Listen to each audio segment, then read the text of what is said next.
প্রচুর বৃষ্টি হচ্ছে ঈদের আগের দিন আজকে অনেক বৃষ্টি হচ্ছে, প্রচুর বৃষ্টি। দেখেন শিশুরা সবাই আনন্দ করতেছে, গোসল করতেছে, বৃষ্টিতে ভিজতেছে। মাশাল্লাহ মাশাল্লাহ, সবাই আনন্দ করতেছে, শিশুরা ভিজতেছে, গোসল করতেছে।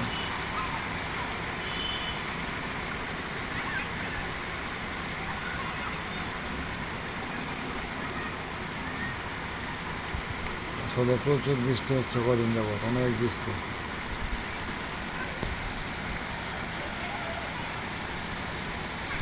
দেখেন চতুর্দিকে বৃষ্টি আর বৃষ্টি বৃষ্টি বৃষ্টি, প্রচুর বৃষ্টি।